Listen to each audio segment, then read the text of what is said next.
মানুষ যেটাকে ছুঁতে পারে না বা ব্যাখ্যার বাইরে বলে মনে করে তাকে কবিতা বলে আখ্যায়িত করে। ফলে একটা পুরস্কার আমাকে খ্যাতি দিল ঠিকই, কিন্তু আমার হাত খরচটা নিয়ে চলে গেল। তো আমার তখন মনে হয়েছিল যে প্রথমে এই নিশ্চিন্তিটার বেড়াজাল থেকে নিজেকে বার করতে হবে, যে নিরাপদ জীবন খুব বিপজ্জনক। এখন ভালো মানুষ হলেই সে দারুণ শিল্প করবে, আর দারুণ শিল্প করলেই তার আড়ালের মানুষটা দুর্দান্ত ভালো, এটা খুব ভুল কথা। অন্তত আমি আমার জীবন দিয়ে দেখেছি। বাক্স রহস্যে ফেলুদার মুখে একটা কথা ছিল, সই নেবার চেয়ে সই দেবার লোকটা কিছু কম নয় রে তোপসে।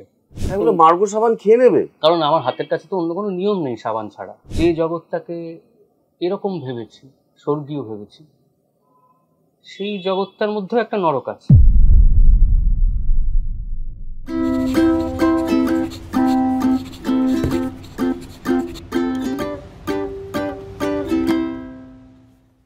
দেখুন এই এপিসোডটা আপনাদের কাছে কবে পৌঁছবে জানি না, কিন্তু এই মুহূর্তে কলকাতার আকাশে বাতাসে বইমেলার হাওয়া। বইমেলার হাওয়া মানে কিছু মানুষের নাম বাঙালির মনে অবধারিতভাবে আসে। এই মানুষটা এমন যে আমাকে বিপদের সময় ভাষা দেয়, কথা বলে শব্দ ব্রহ্ম। আমার যখন রাত্রিবেলা সংকট হয়, ওর শব্দে আমি রাস্তা খুঁজে পাই। ওর শব্দ আমাকে বিভিন্নভাবে চালিত করেছে। আজকে আমি যাদের যাদের থেকে ঝাড়াঝুড়ি করে লেখালেখি করি, তাদের মধ্যে একজন অন্যতম। যাদেরকে ঝেড়ে আমার অনেক কিছু হয়েছে, তাদের মধ্যে একজন অন্যতম আমার প্রিয় সাহিত্যিক, এই সময়ের সব থেকে উল্লেখযোগ্য সাহিত্যিক শ্রীজাত আজকে আমাদের মধ্যে। শ্রীজাতদা, ধন্যবাদ। ধন্যবাদ দেব না তোমায় রাহুল, তোমাকে ভালোবাসা জানাই, আর এটা জানাই যে তুমি অন্তত জানো যে আমি তোমার অভিনয়ের পাশাপাশি তোমার লেখালেখি ভীষণ অনুরাগী। যখনই তোমার লেখা কোথাও বেরোয় আমি পড়ি, চেষ্টা করি তোমাকে আমার ভালো লাগা পৌঁছে দিতে, এবং আমি চাই যে তুমি তোমার অভিনয়ের ব্যস্ততার পাশাপাশি লেখালেখিটা সমান্তরালভাবে চালিয়ে যাও, কারণ সেটা তোমার মজ্জায় আছে। Thank you, thank you. কিন্তু সেই রাস্তা আমি তোমাদের থেকেই পেয়েছি। তুমি কোথার থেকে রাস্তা পেলে? তোমার ছোটবেলাটা উষা? আমার ছোটবেলাটা গড়িয়া। হ্যাঁ, গড়িয়া এবং লেক গার্ডেন্স মিলিয়ে। লেক গার্ডেন্সে প্রথমে, আমার দাদামশাই এবং দিদিমার বাড়ি লেক গার্ডেন্সে। তো সেখানে আমরা একটা বাড়িতে, তার পিছনেই একটা বাড়িতে ভাড়া থাকতাম, বেশিরভাগ সময়টা মামা বাড়িতেই কাটতো। এবং বাড়িটা যেহেতু গান বাজনার, ফলে আমি একেবারে গান বাজনা শুনেই বড় হয়েছি। মানে আমি যেটা মজা করে বলি যে বাঙালি ছেলেমেয়েরা প্রথমে মা বলতে শেখে, তো মা বলতে শেখার আগে আমি সা বলতে শিখেছি, কারণ মা যেহেতু সায়ের পরে আসে। তো সত্যিই আমরা প্রথমে সা বলতে শিখেছি এবং গান বাজনা শুনেই বড় হয়েছি। ফলে লেখালেখির রাস্তায় আসার কথা অনেক পরে মনে হয়েছে, কারণ আমাদের বাড়িতে পারিবারিকভাবে যেহেতু প্রজন্মের পর প্রজন্ম গান বাজনাই করে এসছেন বাড়িতে এবং মঞ্চে, বিশেষত মাতুল, হ্যাঁ, মামা বাড়ির দিক, দাদু, মামা এবং আমার মা। তো ফলে এটা ধরেই নেওয়া হয়েছিল কোথাও যে আমরাও গান বাজনাই করবো নিশ্চয়ই, মানে এর বাইরে আর কি করে হতে পারে কিছু। তো পরে, অনেক পরে আমি লেখালেখি করবার একটা পাকাপাকি সিদ্ধান্ত নিই বা সেটা গুরুত্ব দিয়ে ভাবতে শুরু করি, কিন্তু ছোটবেলাটা যদি বলো তাহলে একেবারে গান বাজনার মধ্যে কেটেছিল। দাদু না মামা কে যেন প্রচন্ড বিখ্যাত? আমার দাদু ছিলেন সঙ্গীতাচার্য তারাপদ চক্রবর্তী। তো তার কাহিনী খুবই অদ্ভুত, তুমি এটার সঙ্গে হয়তো অনেক বেশি আত্মীয়তা বোধ করতে পারবে। তিনি ওই ওপার বাংলা থেকে চলে আসা একজন মানুষ। তিনি শিয়ালদা স্টেশনে শুয়ে থাকতেন রাতে ইট পেতে এবং মোট বইতেন, এবং ওস্তাদদের, পণ্ডিতদের জানলার বাইরে দাঁড়িয়ে চুরি করে গান শিখেছেন এক সময়, কেননা গান শেখার সামর্থ্য ছিল না গুরুদক্ষিণা দিয়ে। সেই মানুষটি সারা ভারত জোড়া নাম করলেন। ভিটেহীন একজন মানুষ একটা 3 তলা লম্বা বাড়ি তুললেন আলবাসা রোডের উপর, এবং শেষ বয়সে পদ্মশ্রী প্রত্যাখ্যান করলেন। তো কারণ যখন ওকে পদ্মশ্রী দেওয়া হয় তখন ওর চাইতে যারা বয়স্কনিষ্ঠ তারা অনেকেই সেই খেতাব পেয়ে গেছেন। তাতে ওর মনে হয়েছিল যে এই খেতাবটা ওর হয় আগে পাওয়া উচিত ছিল, না হলে এখন হয়তো উনি এর চেয়ে ভালো কিছু একটা ওর প্রাপ্য হয়। তিনি খুব বিনয়ের সঙ্গেই সেটা প্রত্যাখ্যান করেছিলেন। তো এই যে সব পেয়েও সবকিছু হেলায় ফিরিয়ে দেওয়ার যে জোর, এটা বোধহয় ভিটেহারাদের মধ্যে অনেক বেশি থাকে। তারা আর কিছু হারাতে ভয় করে না। তা আমার দাদু সেই রকম একজন মানুষ ছিলেন। সেই বাড়িতে গান বাজনাই চলবে, এটাই স্বাভাবিক। সেইখান থেকে আমি যে লেখালেখির দিকে এতটা পাকাপাকি ভাবে চলে আসবো সেটা আমি নিজেও ভাবিনি, আমার বাবা মা তো ভাবেনি। বাবাও ভাবেননি বলছো? বাবা ভাবেননি কিনা জানি না, কেননা তুমি খুব সুন্দরভাবে প্রসঙ্গটা তুললে। আমার বাবা পেশায় সাংবাদিক ছিলেন, গান বাজনা ভীষণ ভালোবাসতেন। সেই জায়গা থেকেই আমার মায়ের সঙ্গে ওর সম্পর্ক, ভালোবাসা যাই ভালো। কিন্তু বাবার মধ্যে একজন লুকিয়ে থাকা কবি ছিলেন বরাবরই। বাবা খুব লুকিয়ে কবিতা লিখতেন, সেসব কবিতা কখনো কোথাও ছাপতে দিতেন না। এবং আমি যে ছোটবেলা থেকে একটু লেখালেখির চেষ্টা করেছি সেটা ওই বাবাকে দেখা দেখি। কারণ আমি দেখতাম যে আমার পাড়ায় সবার বাবা মা বাড়ি ফিরছেন, বা যাদের মা কর্মরতা নন তাদের শুধু বাবা বাড়ি ফিরছেন, কিন্তু একমাত্র আমার বাবার পাঞ্জাবি বুক পকেটে একটা ডট পেন গোঁজা। এই যে আমার বাবার বুক পকেটটা বাকিদের বুক পকেটের থেকে আলাদা, ওই একটা কলম আমার বাবাকে বাকিদের বাবার চেয়ে আলাদা করেছে, এইটা আমাকে কোথাও খুব টানতো। আর আমার মনে হতো আমারও যদি কোনোদিন পকেটে একটা কলম গোঁজা থাকে। তো এইসব ভাবনা নিয়ে বড় হয়েছে এবং অনেক দ্বিধাদ্বন্দ্বের মধ্যে আমাদের ছোটবেলা কৈশোর কেটেছে। শেষমেশ একটা সময়ের পর যখন মনে হলো যে লেখা ছাড়া বাঁচবো না এবং লেখাই আমার প্রকাশের প্রধানতম পথ, তখন লেখালেখি নিয়ে সত্যি করে ভাবনা চিন্তা শুরু করলাম। এর আগেরটা গান বাজনাও করতে পারি, লেখালেখিও করতে পারি, কিছু নাও করতে পারি, এরকম ভাবে কেটেছে আর কি। তো তোমার একটা কবিতা আছে, যে কবিতায় আমি তো ভার্বাটিম বলছি না, উদ্ধৃতি দিচ্ছি না, শুধু প্রসঙ্গটা বলছি যে আমার বাবা মা আমাকে সেভাবে কোথাও ঘুরতে নিয়ে যাননি। ক্রমশ তাদের মধ্যে দূরত্ব তৈরি হয়েছে, তারা তাদের অশান্তিতে, তাদের দূরত্বের মাঝখানটায় আমি প্রচুর ঘোরার জায়গা পেয়ে গেছি। এরকম একটা কবিতা তোমার আছে? হ্যাঁ, ওই পুরী বেড়াতে যাওয়া নিয়ে কোথাও একটা। হ্যাঁ, সেটা ওই উড়ন্ত সব জোকার বলে বইটাই ছিল।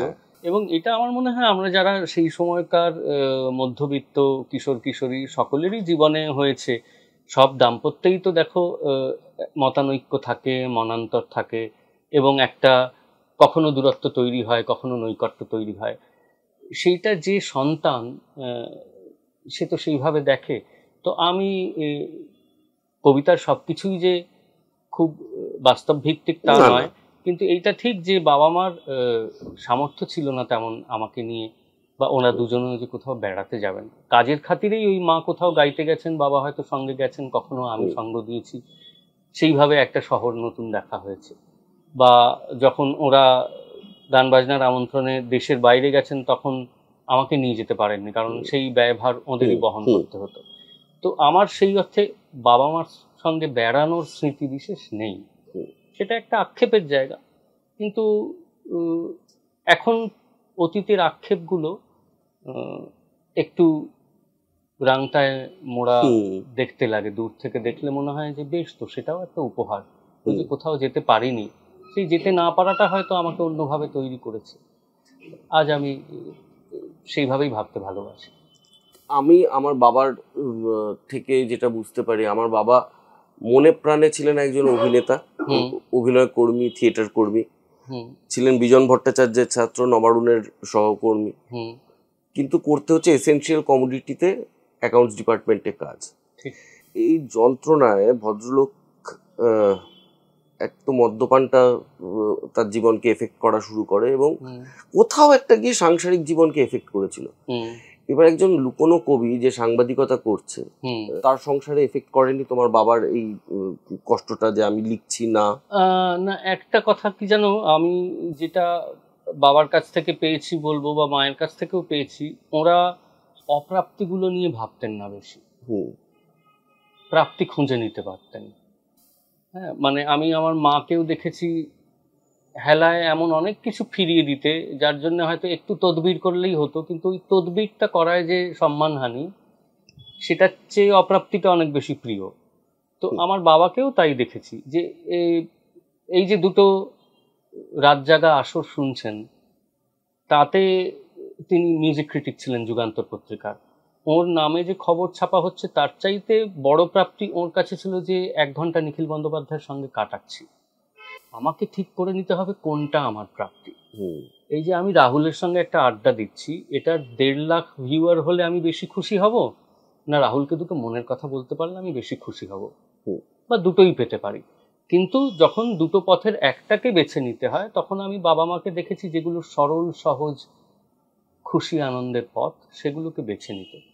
ফলে আমিও কখনো ওই প্রাপ্তিটার দিকে দৌড়ই। প্রাপ্তি যদি আমার কাছে এসে দাঁড়ায় তখন নিশ্চয়ই তাকে অস্বীকারও করিনি, কিন্তু আজ আমাকে এইটা পেতে হবে, কাল তাহলে ওইটা পেতে হবে, পরশু ওইটার কাছে পৌঁছতে হবে, নইলে আমি বাকিদের চেয়ে পিছিয়ে পড়লাম, এই বোধটা আমার মধ্যে তৈরি হয়নি। কারণ আমি দেখেছি যে আমার বাবা এবং মা দুজনেই ভারী গুণী মানুষ হওয়া সত্ত্বেও এবং তাদের গুণের যথেষ্ট কদর না হওয়া সত্ত্বেও খুশিতে জীবন কাটিয়েছেন। কারণ তাঁরা ওই কাজটা ভীষণ ভালোবাসতেন। বাবা লিখতে ভালোবাসতেন, মা গাইতে ভালোবাসতেন। লেখা আর গান গাওয়া থেকে প্রাপ্ত যে আনন্দ, সেটার চেয়ে কোনোদিন কোনো মঞ্চ, পুরস্কার, প্রকাশনা বড় হয়ে ওঠেনি। এইটুকু আমি ওদের কাছ থেকে শিখতে পেরেছি। হ্যাঁ, তুমি কাকিমার গান বাজনা ভালোবাসার কথা বলেছো। কাকিমার গান বাজনা ভালোবাসাটা তো আন্ডারস্টেটমেন্ট। একজন অত গুণী এবং অত সম্মেলনে গাওয়া একজন শিল্পী, কিন্তু কাকিমার ক্রীড়া প্রেম, মানে এখনো তো টেনিস, হ্যাঁ হ্যাঁ, এইটা জোকার আর এই ম্যাচ ফ্যাচ সব দেখছেন তো? হ্যাঁ, মা এইটা বরাবর একটু ছোটবেলা থেকেই ছিল। মানে আমার ছোটবেলা থেকে ওই সময়কার একজন মহিলা, সেইটা কিন্তু আমারও খুব অবাক লাগে। কারণ আমাদের আমি যখন বড় হচ্ছি বাড়িতে টেলিভিশন নেই, মামার বাড়িতেও টেলিভিশন নেই। সেই যা হয় যে 83 বিশ্বকাপও পাড়ার একটা বাড়িতে 23 জন ভিড় করে দেখা। টেলিভিশন প্রথম সাদা কালো একটা কেনা হলো যখন 86 সাল শোনা গেল বিশ্বকাপ দেখানো হবে, এবং আমার জীবনটাও বদলে গেল। কারণ আমি আমার ঈশ্বরকে খুঁজে পেলাম, আমার অন্যতম একজন ঈশ্বরকে, দিয়েগো মারাদোনা যার নাম।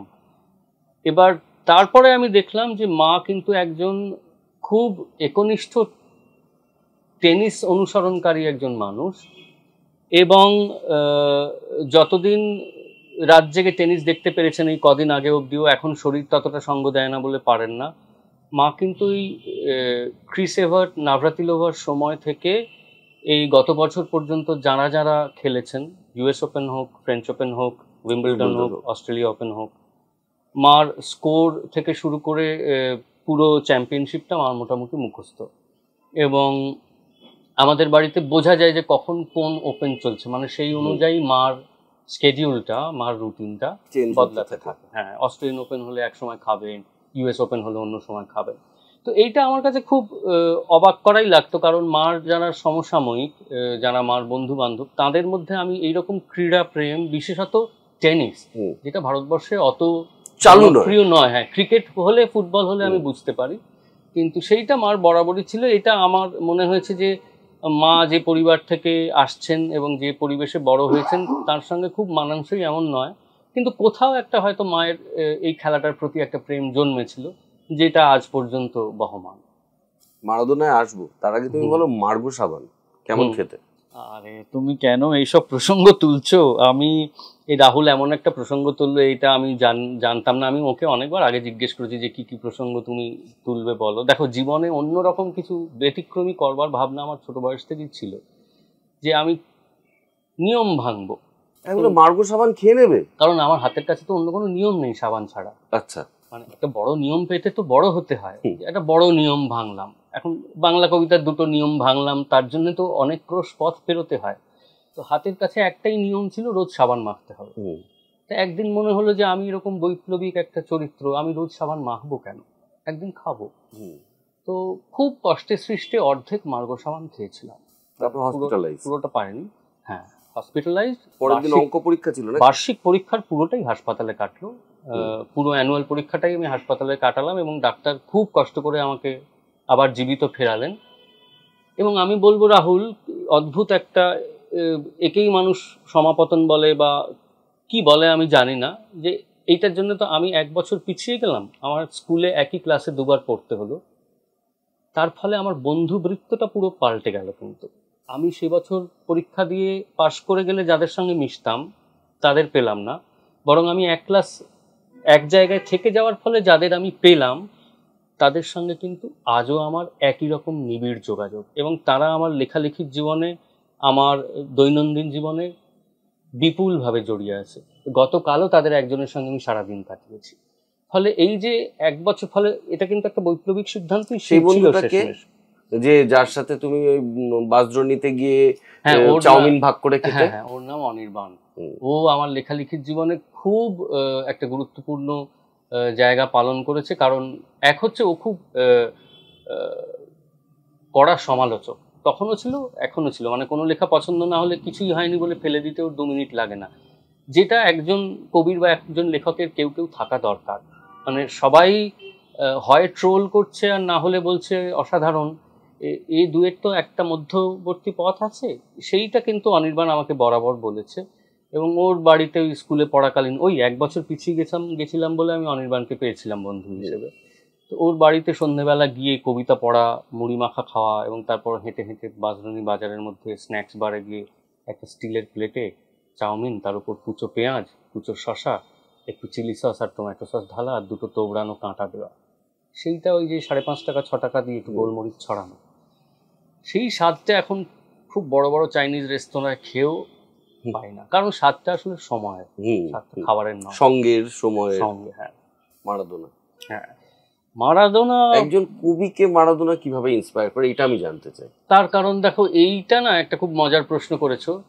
সেটা হচ্ছে যে আমি একজনকে বলতে শুনেছিলাম খুব সুন্দর কথাটা, যে কবিতা আসলে মানুষের কাছে কেন সর্বোচ্চ শিল্প বলে অনেক সময় পরিস্ফুট হয়। কেননা মানুষ যেটাকে ছুঁতে পারে না বা ব্যাখ্যার বাইরে বলে মনে করে, তাকে কবিতা বলে আখ্যায়িত করে। মানে মারাদোনার একটা ফ্রি কিক, যেটা হয়তো ঘুরে গিয়ে গোলে ঢুকবে, মেসির একটা ফ্রি কিক, সচিনের একটা স্কোয়ার কাট, যেটা হয়তো দুজনের মাঝখান দিয়ে গিয়ে বাউন্ডারি ডিঙোবে, বাঙালি অন্তত সেটাকে দেখে বলে যে কবিতার মতো একটা শট। এবার এটার তো কোনো মানে নেই। এই যে আমি সত্যি বলে সত্যি কিছু নেই দেখলাম, যে ছবিটায় তুমি এত ভালো কাজ করেছো, আমার বন্ধু সৃজিত, ওর অন্যতম শ্রেষ্ঠ ছবি বলে আমার মনে হয়েছে, যেখানে সকলে বসে আছেন, ছবিটা এগোচ্ছে তার মতো করে, কিন্তু যেখানে সকলে বসে আছেন, তোমরা সবাই বসে আছো 12টা চেয়ারে, এবং সেই চেয়ারগুলো সমুদ্রের মাঝখানে রাখা। একটা টপ শটে আমি দেখছি যে চেয়ারগুলোকে এসে ঢেউ ঢেকে দিচ্ছে, আবার চলে যাচ্ছে। সেই শটটাকে আমি কিভাবে ব্যাখ্যা করছি?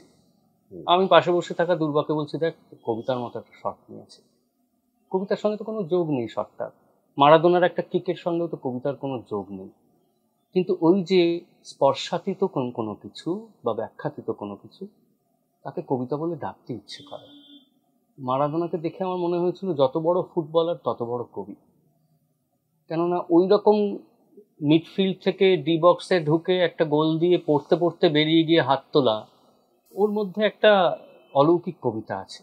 আমি জানি যে এটা কেউ খুব কাব্যিক বলবেন অনেকে, ওয়ার্ম আপটা ওই যে হ্যাঁ হ্যাঁ হ্যাঁ দুপায়ে দু উরুতে বল নাচানো, ওর তো প্রত্যেকটা শটই বিখ্যাত যে কদিন খেলেছেন। এবার এটাকে লোকে বলবেন খুব কাব্যিক, ফুটবলকে তুমি ফুটবল দিয়ে ব্যাখ্যা করবে, সিনেমাকে সিনেমা দিয়ে ব্যাখ্যা করবে, তাকে কবিতার দিকে ঠেলে দেওয়া মানে এটা তোমার ব্যর্থতা। হয়তো আমার ব্যর্থতা দর্শক হিসেবে, ক্রীড়ামোদী হিসেবে, কিন্তু আমার মনে হয় যে যে কোনো শিল্পের একটা উচ্চতাকে আমরা কবিতা হিসেবে দেখতে পছন্দ করি। আমরা যখন দেখি স্যাক্রিফাইস, দেখি, এতবার দেখেছি, আমরা যখন দেখি যে মিলনরত দুজন নারী পুরুষ, তারা ওই অবস্থায় বিছানা থেকে 5-7 ফুট উপরে উঠে ভাসছেন, তাকে আমি কি বলবো?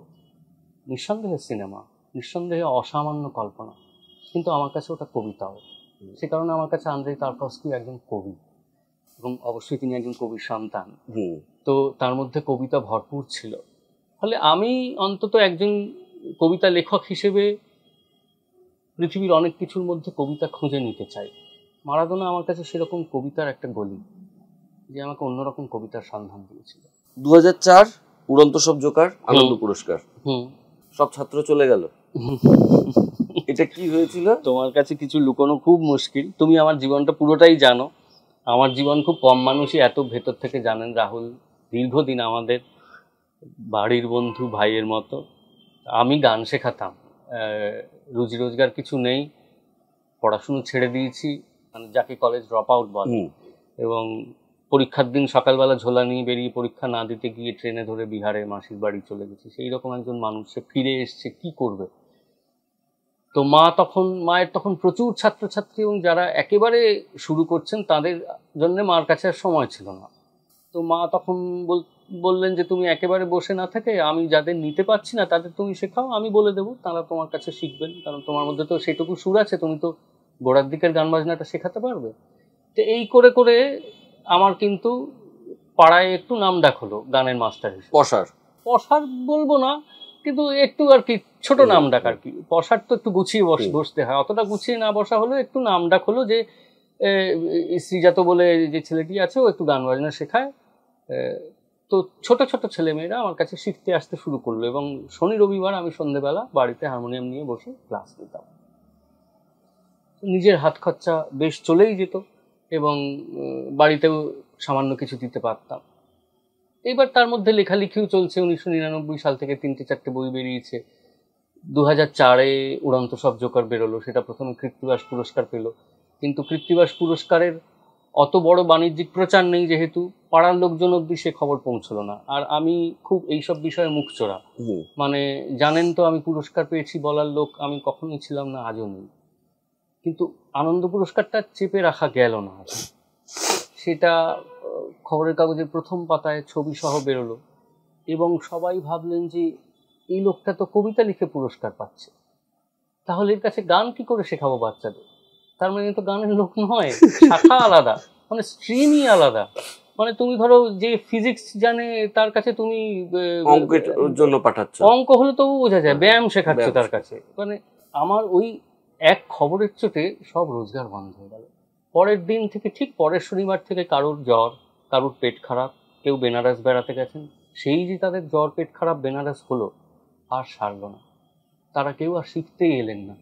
ফলে একটা পুরস্কার আমাকে খ্যাতি দিল ঠিকই, কিন্তু আমার হাত খরচটা নিয়ে চলে গেল। তারপর তোমার চাকরি আনন্দতে ঢুকলে নাকি? না না, আমি চাকরি করেছি অনেক অনেক জায়গায়। অডিও ভিজুয়াল মিডিয়ায় করেছি, যেগুলো যাকে বলে খবরের চ্যানেল। কলকাতা টিভি মনে হয়? না, কলকাতা টিভিতে করিনি আমি। তার আগে আমি ইন্ডিয়া টুডে একটা বাংলা সংস্করণ বার করলো, সেখানে অনেকদিন কাজ করেছি। তারপর আমি দীর্ঘ সময়ের জন্য আমেরিকা চলে যাই একটা ওয়ার্কশপ অ্যাটেন্ড করতে। হ্যাঁ, রাইট। তো ফিরে এসে সেই চাকরিটা আর থাকে না, মানে আমিই ছেড়ে দিই। তো তারপরে নিউজ টাইমে চাকরি করেছি, R+ বলে একটা নিউজ চ্যানেল, তাদের কাছে চাকরি করেছি। শেষ চাকরি আমার, সেটা খুব আনন্দের চাকরি, এবং সেটা আমাকে অনেকখানি ঋদ্ধ করেছে, সেটা রীনাদির সঙ্গে।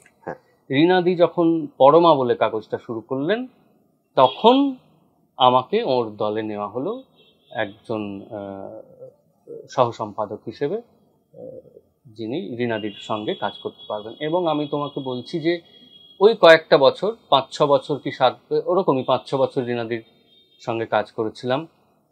আসলে রীনাদির অধীনে কাজ করেছিলাম, কিন্তু রীনাদি কখনো বুঝতে দিতেন না সেটা। উনি বলতেন তোরা আমার সঙ্গে কাজ করিস, কিন্তু কেউ আমার অধীনে কাজ করিস না। এবং মানুষ অপর্ণা সেনকে সেই চেনা শুরু, মানে তার আগে তো তিনি দি অপর্ণা সেন, আজও তিনি দি অপর্ণা সেন আমার কাছে, কিন্তু কোথাও একটা খুব ভালোবাসার রীনাদিও বটে। ওই 5-7 বছর ওর সঙ্গে কাজ করে অনেক কিছু শিখেছি, জেনেছি। কিন্তু তারপর আমার একদিন মনে হলো একটাই জীবন, এবং আমি যে স্বাধীনতাটা চাই সেটা চাকরি করে কোনোদিন পেতে পারবো না। তার জন্য আমাকে অনেক ওঠাপড়ার সম্মুখীন হতে হবে। মাস গেলে যে একটা অঙ্ক ঠিক ব্যাংকে ঢুকে যায়, যে সেটা যতই হোক না কেন চলে তো আসে, একটা শান্তি, একটা বা একটা নিশ্চিন্তি, যে আমি জানি যে আমি এই মাসটা সারা মাস কাজ করেছি, ফলে আমি 1 তারিখ থেকে 5 তারিখের মধ্যে একটা অঙ্কের টাকা আমি পাবো। কিন্তু ওই নিশ্চিন্তিটাই আসলে মানুষের শৃঙ্খলা, তার পায়ের শেকল আসলে শৃঙ্খল। তো আমার তখন মনে হয়েছিল যে প্রথমে এই নিশ্চিন্তিটার বেড়াজাল থেকে নিজেকে বার করতে হবে, যে নিরাপদ জীবন খুব বিপজ্জনক। আসলে নিরাপদ জীবনই সবচাইতে বিপজ্জনক, কারণ সে তোমাকে তোমার গণ্ডির বাইরে বেরোতে দেয় না। আমি যদি চাকরিটা না ছাড়তাম, আর সেদিন যদি রীনাদি খুব মন খারাপ করেও রাজি না হতেন, রাজি হয়েছেন তার কারণ উনি নিজে অপর্ণা সেন, উনি জানেন যে চাকরির শৃঙ্খলটা কি, হ্যাঁ, এবং স্বাধীনভাবে কাজ করার আনন্দটা কি সেটাও উনি জানেন। উনি বলেছিলেন আমার দরজা খোলা রইল, তোর যদি মনে হয় কখনো ফিরে আসিস, কিন্তু তুই যে স্বাধীনভাবে কাজ করতে চাইছিস আমার সমস্ত শুভেচ্ছা রইল। সেই যে রীনাদির অফিস থেকে বেরিয়েছিলাম, তারপরে আমি কাজ করতে আর কোনো অফিসে ঢুকিনি, বহু বছর হয়ে গেছে, চলে তো যাচ্ছি। তোমার আর জয় গোস্বামী লেখায় গান ফিরে ফিরে আসে। এবার তুমিও বেড়াল পোষ্য নিয়েছো, জয় গোস্বামীর লেখায় বেড়াল ফিরে ফিরে আসে। এই সমান্তরাল গুলো কখনো ভেবে দেখেছো? এটা খুব মজার জিনিস তুমি বললে। জয়দা চমৎকার গান বোঝেন, গান নিয়ে ওর প্রচুর ভাবনা চিন্তা আছে এবং উনি নিয়মিত গানের শ্রোতা, এবং ওর বাড়িতে একসময় প্রচুর বেড়াল দেখেছি। তো যেমন আমি সুবোধদার কথাও বলবো, সুবোধদা নিজে কিন্তু সেটাও আমার সঙ্গে খুব মিল, উনি কিন্তু গানের টিউশনই করতেন। আচ্ছা, সুবোধবাবুও গানের লোক ছিলেন? সুবোধদা অসামান্য রবীন্দ্রনাথের গান গাইতে পারেন, এখনো গাইতে পারেন, কোথাও গান না, কিন্তু উনি কৃষ্ণনগরে বাড়িতে বাড়িতে রবীন্দ্রনাথের গান শেখাতেন, সেটাই ওর পেশা ছিল। তো বেড়াল আমরা যেভাবে পাই তার জন্য আমি বলছি যে আমি দুর্বার কাছে খুব ঋণী। ও আমাদের জীবন বদলে দিয়েছে। ওর নাম যারা জানেন না, ওর ভালো নাম আবোল তাবোল, কারণ আবোল তাবোলের শতবর্ষে ওর জন্ম হয়। তো দুর্বা ওর নাম রাখে আবোল তাবোল। আমি বলি যে এর চেয়ে ভালো নাম আর হতে পারে না। তো সত্যিও এখন আবোল তাবোলের মতোই আচরণ করে সারাদিন। কিন্তু ও আমাদের ওই ছাদের সিঁড়িতে শুয়ে শুয়ে কাঁদতো রোজ, যখন ওর 4 দিন বয়স। ওর বাবা মা আর 2 ভাই দুজনেই মারা গিয়েছে। তো ওকে দুর্বা কুড়িয়ে আনে যে ভিড়ছে, ওকে তুলে না আনলে বাঁচানো যাবে না, সবাই মারা গেছে, এই বাচ্চাটাকে বাঁচাতে হবে। আমি যে কখনো খুব মানে মার্জার প্রিয় মানুষ ছিলাম এমন নয়। তো আমি বলেছিলাম ঠিক আছে, তো 3-4 দিন রাখি, সুস্থ হয়ে গেলে ওকে নামিয়ে দেওয়া যাবে। ওই যে 3-4 দিন গেল রাহুল, ওই 3-4 দিনে আমি আর দুর্বা বুঝলাম যে ওকে নামিয়ে দিলে আমাদেরও নেমে যেতে হবে, ওকে ছাড়া আমরা আর থাকতে পারবো না। তারপরে এখন 1.5 বছর হয়ে গেছে, ও আমাদের জীবনের একটা অবিচ্ছেদ্য অংশ।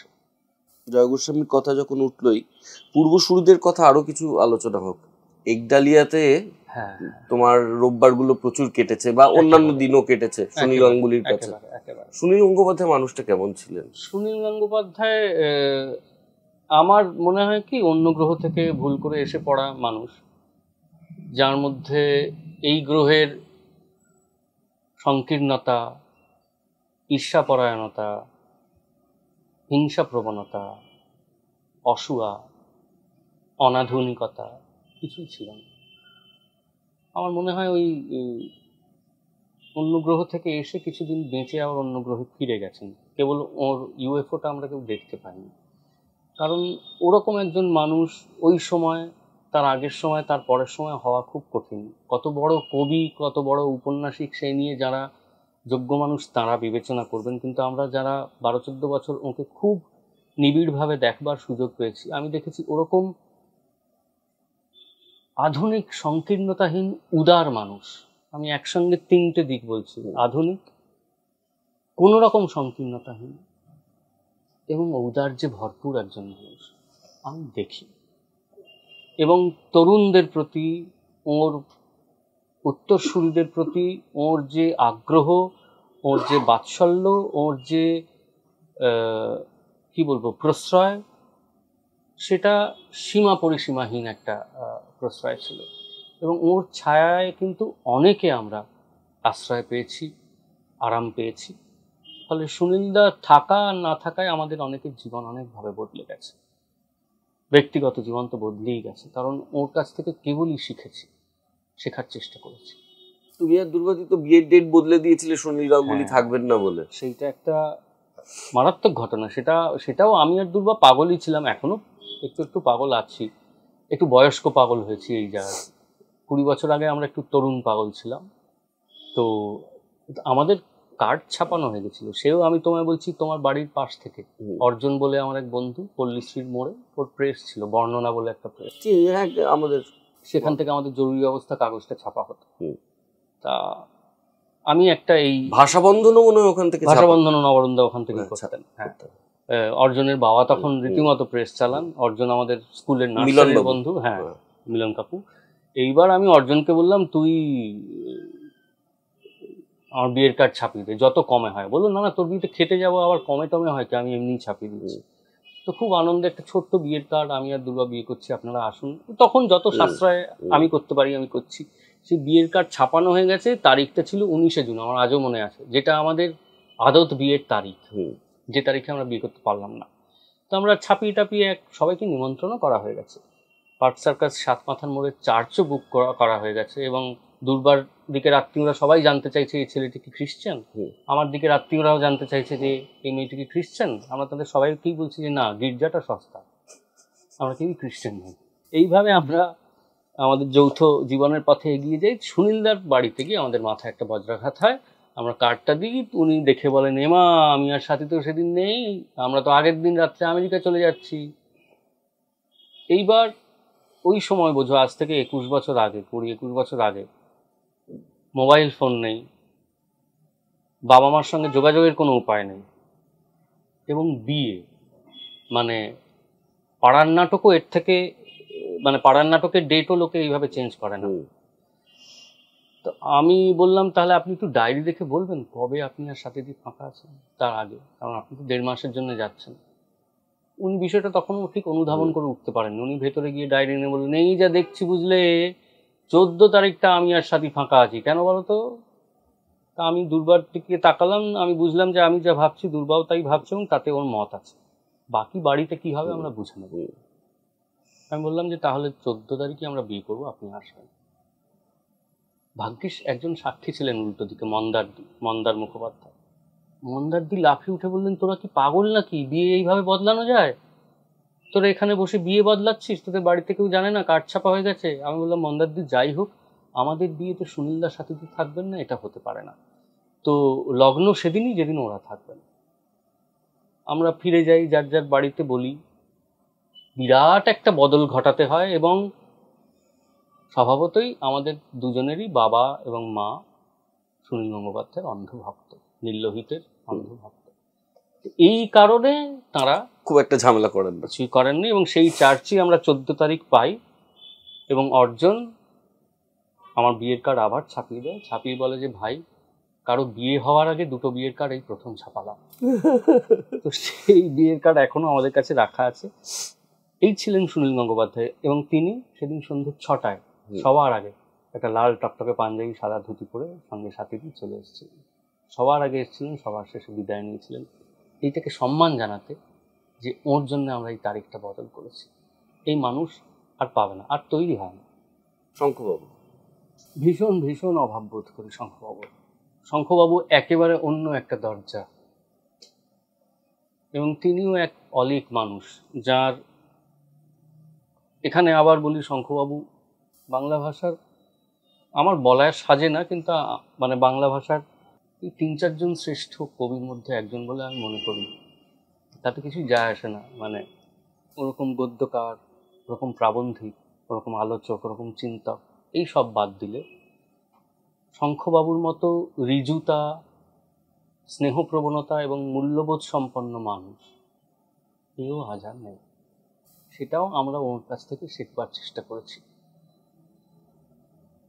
একজন মানুষের মতাদর্শের কি দাম, মূল্যবোধের কি দাম, প্রতিশ্রুতির কি দাম। কোথাও যদি উনি বলেন যে আমি যাব, ওর শত শরীর খারাপ থাকলেও, বা সেদিন অন্য অনেক বড় মাপের কোনো কাজ এসে পড়লেও সেখানে হাজিরা দেওয়া, এগুলোর জন্য একটা অন্য মানুষ হতে হয়। এবং সবচাইতে বড় কথা যে শঙ্খবাবুর মতো মাপের মানুষের নাগালি আমাদের পাওয়ার কথা নয়। আজকে যদি উনি একজন ফরাসি হতেন, বা চেক হতেন, বা সুইডিশ হতেন, আমার মতো নগণ্য কেউ ওর নাগালই পেত না। কিন্তু আমাদের জন্য ওর এবং প্রতিমাদির কথাও বলবো, অবারিত দরজা ছিল। যখন খুশি চলে যাওয়া যেত, এবং শুধু কাব্যিক বা শৈল্পিক সমস্যা নয়, কোনো ব্যক্তিগত সমস্যা, কোনো অন্য সংকট থাকলেও ওর সঙ্গে নির্দ্বিধায় আলোচনা করা যেত। এবং উনি ঠিক এমন একটা রাস্তা বলে দিতেন যেটা হয়তো চোখের সামনেই পড়েছিল, কিন্তু তুমি দেখতে পাওনি। আমি একটা ঘটনার কথা তোমাকে বলবো। কবিতা লিখতে আসার আগে, বা যখন কবিতা লিখছি কিন্তু ছাপা হচ্ছে না, অত আমাকে লোকে চেনে না তেমন, কবিতার জগৎ সম্পর্কে আমার একটা ধারণা ছিল যে এটা ঋষিমুনিদের দিয়ে তৈরি জগৎ, এবং এখানে সবাই নিষ্পাপ, সবাই একে অপরকে স্বার্থহীনভাবে ভালোবাসে,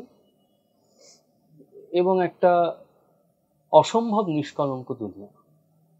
একটু একটু পরিচয় হতে গিয়ে বুঝলাম যে সম্পূর্ণ উল্টো। বেশিরভাগ মানুষই বেশিরভাগের ক্ষতি চায়, বেশিরভাগ মানুষই বেশিরভাগ মানুষকে অপছন্দ করে, কথায় কথায় আক্রমণ করে, ঈর্ষা এবং অসূয়া পোষণ করে, এমনকি প্রতিশোধ প্রবণতাও রাখে যে পেলে দেখে নেব। তখন আমি ভাবলাম যে আরে এদের তো বই একরকম আর এদের জীবন আরেক রকম। তো আমার খুব অন্ধকার লাগতে লাগলো চারপাশটা, যে যে জগৎটাকে এরকম ভেবেছি, স্বর্গীয় ভেবেছি, সেই জগৎটার মধ্যেও একটা নরক আছে। তো আমার খুব মন খারাপ হয়ে গেল। তখন তো খারাপ হওয়ার মতো একটা মনও ছিল। আমি একদিন শঙ্খবাবুর বাড়িতে গেলাম, অসম্ভব অবসাদগ্রস্ত অবস্থায়। কেবলই আমার মনে হচ্ছে যে আমি কোথায় এসে পড়লাম, এই পৃথিবীর তো এরকম হওয়ার কথা ছিল না, যা হয়। তো উনি আমার কথা শুনলেন এবং আমার মনে আছে যে আমি দীর্ঘ আধ ঘন্টা শুধু কথাই বলে গেছিলাম, অভিযোগ, অভিমান, এবং শেষে বলেছিলাম যে আমার কোনো ধারণা ছিল না যে কবিতার জগৎটা এত অন্ধকার। উনি কিছুক্ষণ থেমে আমায় একটা প্রশ্ন করেছিলেন, সেই প্রশ্নটা আমার জীবন বদলে দিয়েছিল। সেই প্রশ্নটাই ছিল আসলে উত্তর।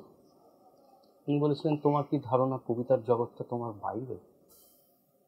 আমি সেদিন বুঝতে পারি যে যে জগৎটা নিয়ে আমি অবসাদগ্রস্ত সেটা কবিদের জগৎ, কবিতার জগৎ নয়। কবিতার জগৎ আমার এখানে, সেখানে অন্য কারুর প্রবেশাধিকার নেই। অনেক সময় আমি নিজেও হয়তো ঢুকতে পারি না, এত জটিল সে জগৎ। কিন্তু কবিতার জগৎ যে আসলে আন্তরিক, আসলে অভ্যন্তরীণ, বাহ্যিক এই কোলাহল বা কলুষের সঙ্গে তার কোনো যোগ নেই। এই একটি প্রশ্নে উনি সেই দরজাটা খুলে দিয়েছিলেন। তারপর থেকে আমার আর কোনো অসুবিধা হয়। আমি নিজেকে খুব নিশ্চিন্তভাবে ওই জগৎ থেকে আত্মিকভাবে বিযুক্ত করে নিতে পেরেছিলাম। এখনো আছি, আমরা সবাই আছি, কিন্তু ওই জগতের কোনো হানাহানি, অসূয়া, ঈর্ষা, প্রতিশোধ প্রবণতা আমাকে আর কষ্ট দেয় না ওই দিনটার পর থেকে। দুর্বাদীর কথা তখন এলো কুট্টুসের প্রসঙ্গে, মানে আবোল তাবোলের প্রসঙ্গে। দুর্বাদী কাছে তুমি ঋণী বললে, দুর্বাদীর কাছে তো তুমি বিভিন্নভাবে ঋণী, সেই প্রসঙ্গে আসছি। কিন্তু দুর্বাদীর সাথে তোমার সম্পর্ক হওয়া বা ভালোবাসা বা প্রেম যেটাই হওয়া, তার সূত্র একটা শঙ্খঘোষ ছিল না? হ্যাঁ হ্যাঁ হ্যাঁ, শঙ্খঘোষ ছিল এবং সুভদ্রা মল্লিকাদিও ছিলেন। সেটা ছিল বইমেলা 2004 সাল। সে বছর ওই 3-4 দিন আগে ওই আমার কৃষকায় বইটি উড়ন্ত সব জোকার, সেটা কৃত্তিবাস পুরস্কার পেয়েছে, ফলে তার কিঞ্চিত পরিচিতি হয়েছে বইমেলার ময়দানে। তখনও ময়দানে বইমেলা হতো। শেষ দিন ভাষানগরের উপচে পড়া ভিড়ের অনুষ্ঠান, তখন মল্লিকাদি সুভদ্রা ভাষানগর সম্পাদনা করতেন, আমিও কবিতা পড়ার একটা সুযোগ পেয়েছি। সভা যখন ভাঙছে, সেখানে সব তারকারা আছেন, সবাই তাদের সই নিচ্ছে, তখনও তো সেলফি বলে বিষয়টা আসেনি। তো একটি রোগা মতো মেয়ে সে এগিয়ে এসে হঠাৎ উড়ন্ত সব জোকার বলে একটা বই, যেটা আমারই বই, খুলে দিয়ে বললো, তো সই করে দেবেন। তো বাক্স রহস্যে ফেলুদার মুখে একটা কথা ছিল, তোপসেকে বলা, যে সই নেবার চেয়ে সই দেবার লোভটা কিছু কম নয় রে তোপসে, সই দেবার লোভ কিছু কম নয়। তখন তো আরো বেশি ছিল। আমি তো সই করে দিলাম, ওর নাম জিজ্ঞেস করলাম, উনি বললেন দুর্বা, আমি লিখে দিলাম দুর্বাকে শুভেচ্ছা সহস্রজাত, চলেও গেলেন। তারপর ফিরে এসে বললেন, আচ্ছা দুটো 4টে লাইন লিখে দেবেন। তো আমি তখন পাঁজরের দাঁড়ের শব্দ থেকে 4টে লাইন লিখে দিই, যার শেষে ছিল, কঠিন লেগেছে বড়, চেয়েছিলে আরো সোজাসুজি, আমি যে তোমাকে পড়ি, আমি যে তোমার কথা বুঝি। এরকম অমোঘ পংক্তি উনি লিখতে পারেন।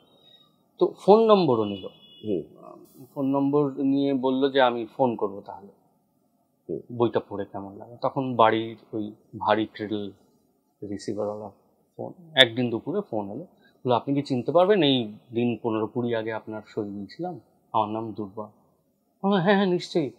আমি আপনার বইটা পড়েছি, খুব অন্যরকম লেগেছে। আমি বাংলা কবিতা পড়ার চেষ্টা করি, আমি গবেষণা করছি এখন, কিন্তু তার ফাঁকে ফাঁকে কবিতাও পড়ি।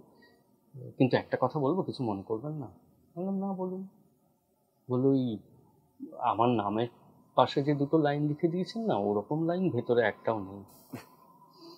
আমি সেটা একই সঙ্গে খুশিও হলাম, বিমর্ষও হলাম। আমি বললাম, দেখুন ওরকম লাইন লেখা আমার পক্ষে সম্ভব নয়, কারণ ওটা শঙ্খ ঘোষের লাইন। তো এই আমাদের আলাপ পর্বের শুরু। অনেক পরে শঙ্খবাবুকে এই ঘটনা বলেন, খুবই লজ্জিত একটা। তুমি প্রেম করবার সময় কি জানতে দুর্বাদীয় মারাদোনা পাগল? না, কিন্তু একটা জিনিস জানতাম, যেটা মানে আমার একটুখানি অসুবিধার জায়গা ছিল, সেটা হচ্ছে দুর্বার বাড়ির সকলে ব্রাজিল সমর্থক। ওরে বাবা! তো সেইখান থেকে একজনকে একটা আর্জেন্টিনার শিবিরে নিয়ে আসা, এই ব্যাপারটার জন্য আমার অনেক অনেক কাঠখড় পোড়াতে হয়েছে। মানে, এবং আমরা যে বাড়িটায় থাকি সেখানে 4 তলায় আমরা থাকি, এবং 3 তলায় দুর্বার বাবা মা থাকেন, যারা ব্রাজিল জিতলে বাজি ফাটানো ছাড়া সবই করেন, ব্রাজিল হারলে ভাত খাওয়া বন্ধ ছাড়া সবই বন্ধ করে দেন। আর আমাদের বাড়িতে উল্টোটা হতো। তো সেই দুর্বা 2022-এ মেসির আর্জেন্টিনা জেতার পর আমাকে জড়িয়ে কেঁদে ফেলেছে। এই যে শিবির বদল করাতে পারা, অনেকগুলো বছর লেগেছে, কিন্তু দুর্বাও বুঝেছে যে নীল সাদার কোনো বিকল্প নেই। তুমি মেয়ে সেজে হেঁটেছিলে একবার? হ্যাঁ, মানে কেন? খুব মজার গল্প সেটা, একেবারেই মজা করতে। তো আমি যদি একটু অন্যভাবে বিষয়টাকে বলি, এখন যেটা বুঝতে পারি, অপ্রাসঙ্গিক না হলেও বলি রাহুল, যে এখন আমার যেটা মনে হয় যে প্রত্যেক পুরুষের মধ্যে একটা নারী সত্তা থাকে, প্রত্যেক নারীর মধ্যে একটা পুরুষ সত্তা থাকে, যে কোনো মানুষের মধ্যেই উভয় সত্তা থাকে। যে সত্তাটা ভোট বেশি পায় সে শাসকের আসনে গিয়ে বসে। আমার ক্ষেত্রে পুরুষ ভোট বেশি পেয়েছে। কিন্তু তখন ওই রথের মেলার সময় অনেক সময় আমার মাসির বাড়ি চেতলাতে, সেখানে থাকতে যেতাম। আমি ওই যে বৈপ্লবিক কিছু একটা করব, সাবান খেয়ে আমার আশ মেটেনি, কি করতে পারি বিপ্লব। তো আমি একদিন আমার বোনকে বললাম যে তোর নতুন ফ্রক দে, সেটা পরে আমি বেরোবো। আমার বোন আমার থেকে 3-4 বছর ছোট। সে বললি, সে কি রে দাদা, তুই ফ্রক পরে বেরোবি রাস্তায়? বললাম, হ্যাঁ বেরোই না, দেখি একটু ছক ভাঙি। তো তখন কত, ক্লাস 6-6-এ পড়ি, কি ক্লাস 7, 6ই হবে ওই রকম সময়। তো এই যে ছক ভাঙার একটা নেশা, সেই প্রথম সেই শেষ, স্বাভাবিকভাবে। তো সেদিন লিপস্টিক পরে ফ্রক পরে বেরিয়েছিলাম, এবং বোন শার্ট প্যান্ট পরে বেরিয়েছিল, আমরা হাত ধরে ঘুরে বেরিয়েছিলাম। কিন্তু যেটা খুব বলা জরুরি, সেটা হচ্ছে এটার জন্য আমাদের বাড়িতে কেউ আমাদের বকেনি। তাই এই আবার যে বলবো, আমি আবার ছবির প্রসঙ্গ টানছি, যেখানে কৌশিকদা শেষে পরমকে বলেন যে আমি ফিরে দেখি যে ও পুতুল খেলছে, সেই দিন ওকে ঠাঁটি একটা চড় মেরেছিলাম। তার কারণ একজন পুরুষের ভেতরের, সেই অর্থে আমরা ধরে নিন পুতুল খেলা মানে নারী সত্তা। আমাদের বাড়িতে কিন্তু এটা খুব লোকে মজা হিসেবেই নিয়েছিল। আচ্ছা, একদিন করতে চেয়েছে, আমি জানি না 25 দিন করলে তারা কি ভাবতেন, সেটাও আমি জানি না নিশ্চয়ই, কিন্তু ওই যে একদিন মজা হিসেবেই আমরা পোশাক বদল করে বেরিয়েছিলাম, তাতে কারোর খুব একটা কিছু যায় আসেনি, ফলে আমার কোনো অসুবিধা হয়নি। কিন্তু ওটা আমার একদিনের মজা, যেমন মার্গো সাবান খাওয়াটাও আমার একদিনের মজা। তো এরকম অনেক অদ্ভুত কাজ আমি ছোটবেলা থেকেই করে আসছি, এখন অনেক কমে যাচ্ছে। ভ্যান গগ, এই রে, অবশ্যই তাকে নিয়ে তোমার একটা উপন্যাস আছে। হ্যাঁ, সেটা নিয়ে একটা, আমি তো বলবো কালজয়ী বললে লোকে বললে বাড়াবাড়ি বলছে, কিন্তু কালজয়ী একটা নাটক হয়েছে, আমার অতটাই পছন্দ। সৃজিতের ভাষায় পরশুজয়ী যদি বলা যায়, অন্তত পরশু অব্দি চলবে। হ্যাঁ হ্যাঁ, এবং সেটা মানে সেটা সম্পূর্ণ কৃতিত্ব কৌশিকের, ওর স্বপ্নসন্ধানীর সকলের, এবং অঞ্জনদার। তোমার উপন্যাসটা তো কিছুই নয়। না না, উপন্যাসটা আছে, কিন্তু সেটা থেকে যে মঞ্চায়ন হতে পারে আমি কখনো ভাবিনি, কারণ একটা এত জটিল উপন্যাস এবং তার বিষয়টাই এত জটিল, সেটা যে টিকিট কেটে লোককে দেখানো যেতে পারে, সেখান থেকে থিওকে সরিয়ে দিয়ে একটা অন্যরকম করে, একদম, এবং সেটাকে বর্তমান প্রেক্ষাপটে এনে ফেলে। তো এটারও আমি কৃতিত্ব দেবো দেখো দুর্বাকে, কারণ আমরা এর পিছনে অনেক গল্প আছে, মানে তোমাকে এখন বলতে গেলে অনেকক্ষণ লাগবে, তারপর তোমার এডিটে অনেক সময় লেগে যাবে। কিছু এডিটে সময় লাগবে না। সেটা হচ্ছে যে আমরা প্রথম ইউরোপ যাই 2016 সাল। কারণ আমাকে সুনীল দা বলেছিলেন যে শোনো, সব জায়গায় যাবে, কাজেও যাবে অকাজেও যাবে, কিন্তু প্যারিসটা যে ওটা তীর্থ। সুনীল দা বোধহয় 19-20 বার প্যারিসে গেছেন। তুমি কবার? আর বলে দুঃখ দিও না, মাত্র 2 বার। আমরা তৃতীয়বারের জন্য একটা পরিকল্পনা, হ্যাঁ মাত্র, কারণ তারপর কোভিড এসে গেল, আমাদের সব ভেস্তে গেল। আমরা অদূর ভবিষ্যতে একটা যাওয়ার পরিকল্পনা, আসলে আমরা যখনই মধ্যবিত্ত কি করে যে ইউরোপের এই দিকটা দেখা হয়ে গেছে, তাহলে চল এবার ওই দিকটা হয়ে গেছে, তাহলে চল এবার স্ক্যান্ডিনেভিয়া যাই। এবার আমরা প্রথমে যখন অন্যান্য শহরের সঙ্গে প্যারিস দেখলাম, প্যারিসে 11 দিন থাকলাম, 3 বছর পর যখন যাচ্ছি ভাবছি প্যারিস যাবই না, ঠিক আবার প্যারিসেই টিকিট কাটলাম। ওটা না একটা সম্মোহন আছে, এবং এবার আমরা জানি যে আমরা প্যারিসই যাব, মানে এখানে কোনো আমাদের মানে অন্য কিছু দেখা না হলেও চলবে, ঠিক আছে। ওই 2016 সালে আমরা যাই এবং প্যারিস যাই, অ্যামস্টারডামে ভ্যান গঘ মিউজিয়ামে যাই। সেখানে তখন একটা প্রদর্শনী চলছে, ওর সমস্ত চিঠি থিওকে লেখা প্রদর্শিত, এবং যে পিস্তল থেকে গুলি বেরিয়ে উনি নিহত হন।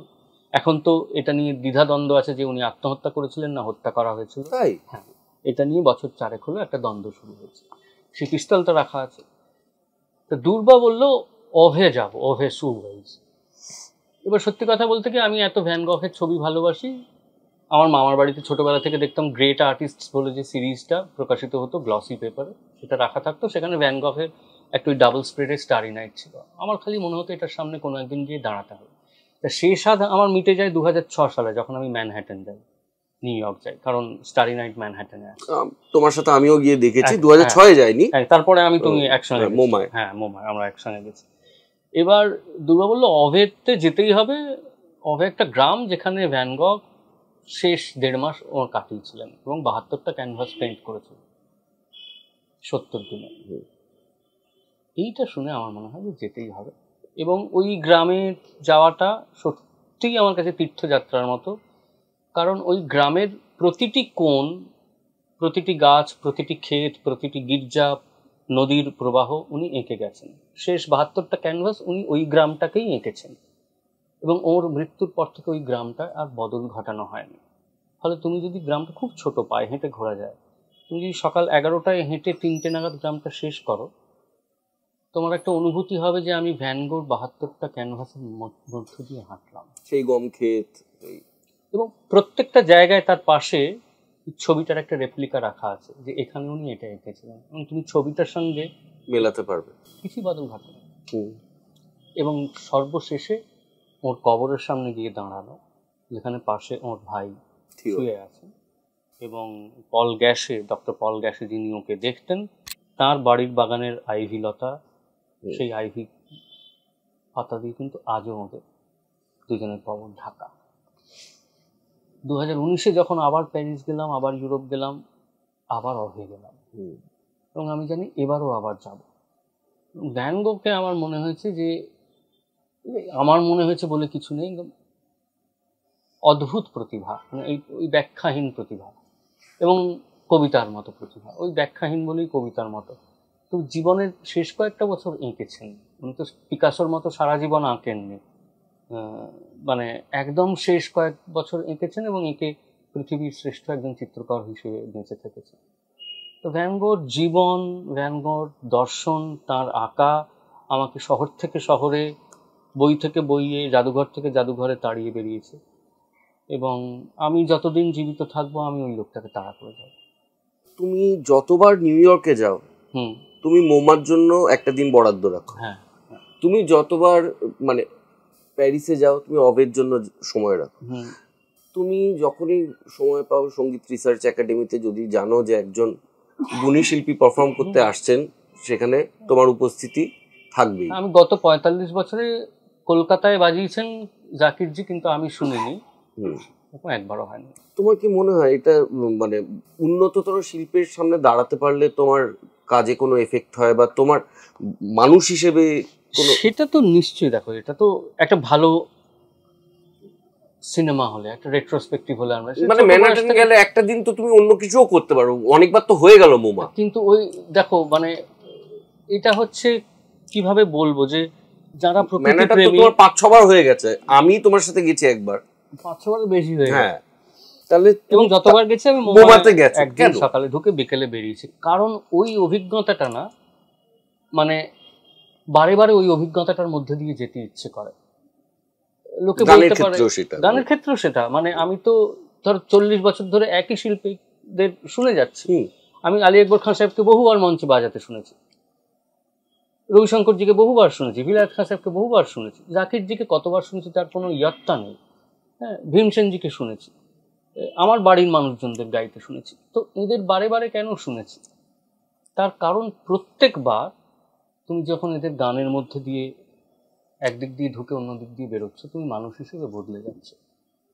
তুমি যখন জাকিরজির একটা লহরা পেশকার দিয়ে ঢুকছো এবং ওই দিক দিয়ে বেরিয়ে যাচ্ছ, তখন তুমি মানুষ হিসেবে বদলে যাচ্ছ।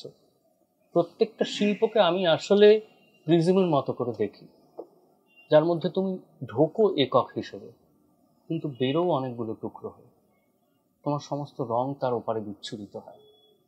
তো প্রতিবার একবার করে যখন আমি স্টারি নাইটের সামনে গিয়ে দাঁড়াই, আমি যখন লন্ডন যাই, আমি শত কাজ থাকলেও আমি টেট মডার্নে যাই, আমি টেট ব্রিটেনে যাই, আমি ব্রিটিশ মিউজিয়ামে যাই, হাজারবার দেখা কাজ, টার্নারের সামনে গিয়ে আবার দাঁড়াই, মার্ক রথকোর সামনে গিয়ে আবার দাঁড়াই।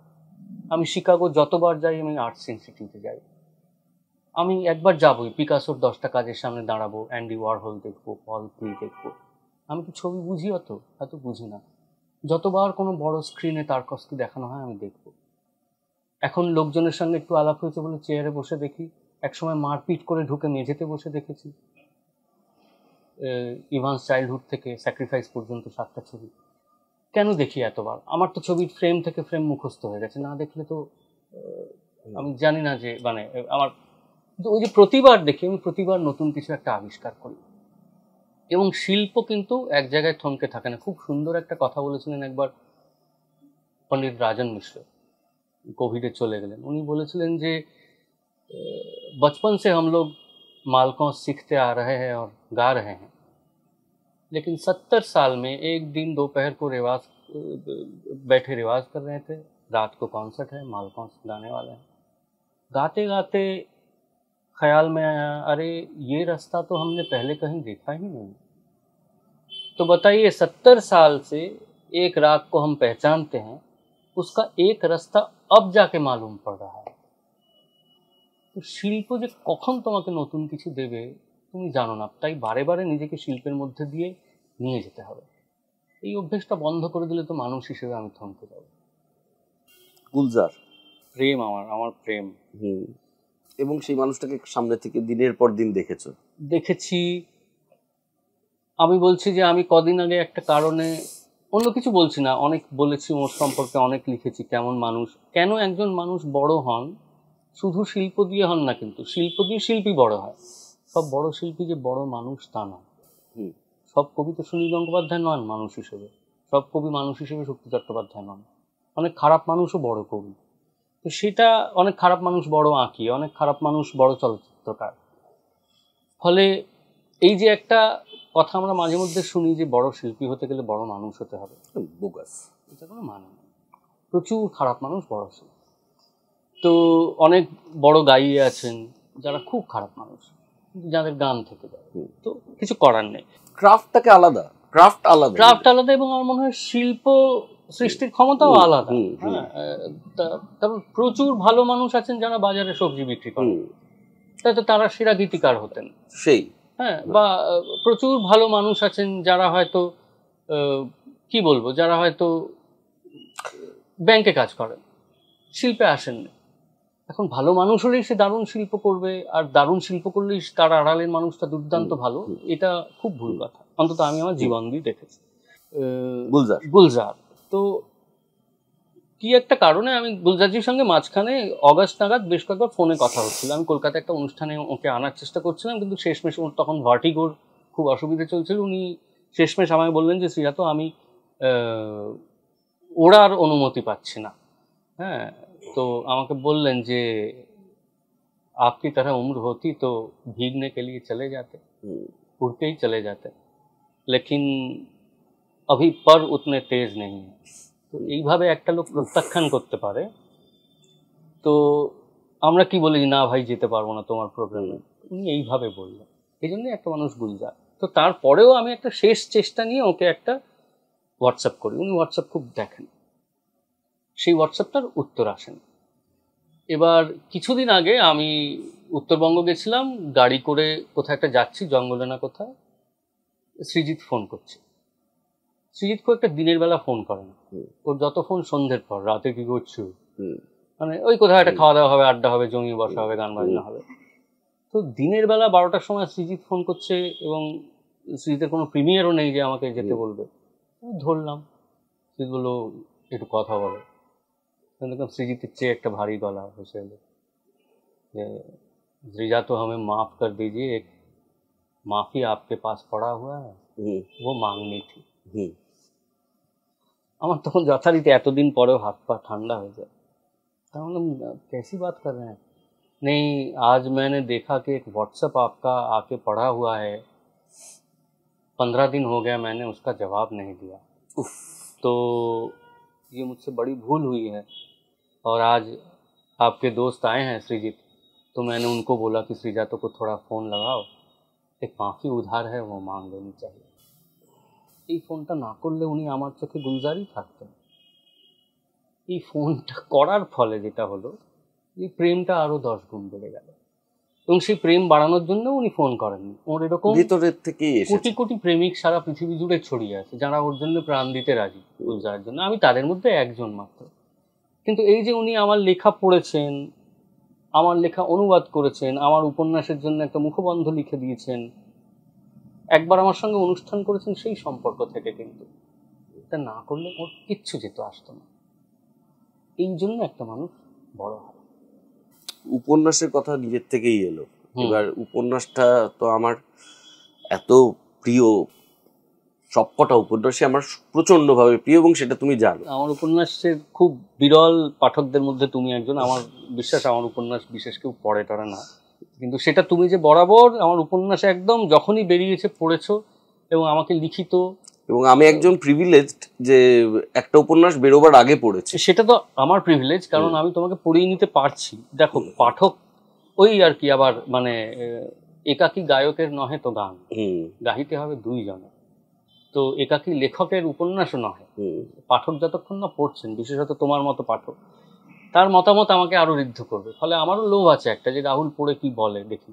বাকি উপন্যাসগুলো তো বাদই দিলাম, বিলিতি বোস কি আর ফিরবে? শালিমারের সংঘাত কি আর? আমার খুব ইচ্ছে আছে, কারণ বিলিতি বোস চরিত্রটা লিখে আমি যতই সমালোচিত হই না কেন আমার খুব মজা হয়েছে। আমাদের প্রচন্ড পছন্দের, মানে যারা আমি ওই আর কি আমি বললাম যে তুমি খুব কম মানুষ যারা বিলিতি বোস পড়ে ভালো বলেছে। এরকম 2-4 জনকে আমি চিনি যারা বিলিতি বোসকে একটা উপন্যাসই ভালোবেসেছে এবং উপন্যাসের ওই লিঙ্গুইস্টিক ফর্মটাও তারা পছন্দ করেছে। হ্যাঁ, ওটা যেমন বেশিরভাগই লোকজন খুব আশাহত হয়েছিলেন যে আপনি সৃজা, তো আপনি একজন কবি, আপনার হাতে এরকম ভাষা কেন বেরোবে, আপনি এরকম উপন্যাস লিখবেন কেন, মানে আপনার উপন্যাস হবে। তারপর যখন খরগোশ ও মারুবেহাগ লেখো তখনও তো বলে বেশি বেশি কবিতা। হ্যাঁ, তখন আবার বুঝতে পারছেন না, মানে কোনো ঘটনা প্রবাহ নেই, মানে চুম্বনও হচ্ছে না, খুন হচ্ছে না। হ্যাঁ, তো এবার এইটা আমার বিলিতি বোস ফিরবে এবং আমার মাথায় একটা ইতিমধ্যেই প্লট খেলা করছে। আমি এইবারের বইমেলা শেষ হলে চেষ্টা করবো সেটা নিয়ে বসতে, কারণ আমার খুব ইচ্ছে করে, আমার দুর্বলতা আছে একটা ওই চরিত্রটার প্রতি এবং ওর পাড়ার সব চরিত্রদের প্রতি। তো ওদের যদি আবার ফিরিয়ে আনা যায়।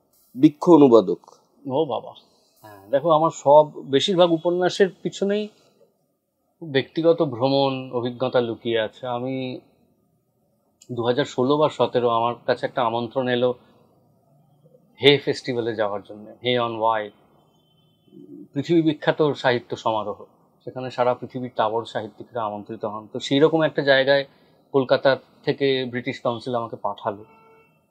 একটা আশ্চর্য শহর, ছোট্ট শহর, 1তলা 2তলা বাড়ি, 2-4টে গির্জা, শয়ে শয়ে পুরনো বইয়ের দোকান। মানে ওই দরজা খুললে না আতরের মতো পুরনো বইয়ের গন্ধ, ভারী গন্ধ তোমাকে সে ঠেলে ফেলে দেবে। সেইখানে একটা প্রশস্ত মাঠে পাহাড়ের জানুদেশে তাঁবুর পর তাঁবু পড়েছে, বিকেল থেকে টিমটিমে আলো জ্বলছে, তার মধ্যে কোথাও গল্প পড়া হচ্ছে, কোথাও কবিতা পড়া হচ্ছে, কোথাও আলোচনা হচ্ছে, তর্ক হচ্ছে, বই বিক্রি হচ্ছে, মানুষজন বসে হই হুল্লোড় করছেন, ওয়াইন, চিজ আর মাংস খাচ্ছেন। একটা অন্য পৃথিবী, সবটাই ঘটছে এই ছোট্ট শহরটার মধ্যে। ওইটা থেকে ফিরে এসে আমার আসলে মনে হতে লাগলো, যেহেতু আমি আমার অনুবাদ নিয়ে গেছিলাম ওখানে, বাংলা তো কেউ বোঝেন না, আমার কবিতা পড়া হলো এবং অরুণাভ সিনহা যিনি আমার কবিতার বই অনুবাদ করেছেন মুশতাক হোসেনের দরবারি, তিনিও ছিলেন, তিনি পড়লেন। আমার তখন ফিরে এসে মনে হলো আসলে যে কোনো শিল্পই অনুবাদ, মৌলিক বলে কিছু নেই। তুমি যে একটা উপন্যাস লিখছো সেটা আসলে তোমার অভিজ্ঞতা এবং অনুভূতির অনুবাদ। তুমি সেটাকে উপন্যাস হিসেবে রাখছো, তুমি যে একটা সিনেমা তৈরি করছো সেটা আসলে তোমার মনোভাব, অভিজ্ঞতা, ভাবনা, কল্পনা সবকিছুর অনুবাদ। সিনেমা হচ্ছে তোমার অনুবাদের ভাষা, কবিতা যেমন আমার অনুবাদের ভাষা। ফলে আমার মনে এই একটা তত্ত্ব জায়গা নিল, এটাকে তত্ত্ব বলা ঠিক কিনা জানি না, অন্তত ভাবনা, যে মৌলিক শিল্প বলে পৃথিবীতে কিছু নেই। ভ্যান গোর স্টারি নাইট আসলে ওর তুলির ভাষায় আকাশের অনুবাদ, বা কিছু না কিছুর অনুবাদ বটে।